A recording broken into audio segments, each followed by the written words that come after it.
అది అంటే ఓకే, దాన్ని ఎవరో ఖండించలేదు, అది జరిగిందా లేదని తెలియదు. ఇప్పుడు ఈయన నోటి నుంచే స్వయంగా వచ్చినాయి.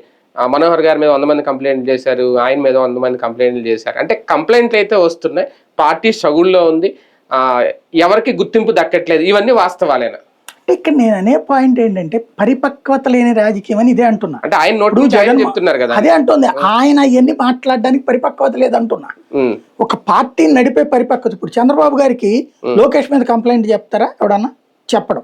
మిగతా వాళ్ళందరి మీద లోకేష్ కంప్లైంట్ చెప్తారుగా, ప్రతి నాయకుడి మీద. ఆయన వచ్చి బయటకు వచ్చి నా కార్యకర్తలందరూ కంప్లైంట్ చేస్తారు. జగన్మోహన్ రెడ్డి సజ్జల రామకృష్ణారెడ్డి మీద కంప్లైంట్ పెట్టలేదా? బయట వీడియోలో పెట్టారు కదా. విజయసాయి రెడ్డి మీద కంప్లైంట్ పెట్టారు, సుబ్బారెడ్డి మీద పెట్టలేదా? ఏ నాయకుడిని పెట్టలేదు, ఏ కార్యకర్త. సోషల్ మీడియాలోనే పోస్టులు పెట్టారు కదా.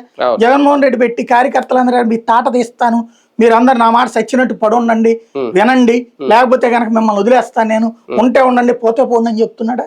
అదే కదా, వాళ్ళు పరిపక్వత ప్రదర్శిస్తున్నారు. విజయసాయి రెడ్డి గారు బయటకు వచ్చి ఓపెన్ గానే అన్నారు జగన్ చుట్టూ కోటరీ ఉందని. అంటే ఎన్ని కంప్లైంట్లు చేసి ఉంటాడు ఆయన, చేసి విసిగిచ్చి రాజీనామా చేశాడు. కానీ జగన్ ఈ రోజు చెప్పలేదు కదా ఇన్ని కంప్లైంట్లు. ఇంకోటి, కంప్లైంట్ రాకుండా ఎందుకు ఉంటది? రాకపోతే నీ పార్టీ ఇన్యాక్టివ్ అని అర్థం. అది గుర్తు పెట్టుకోవాలి. ఎవరు పని చేయట్లేదని.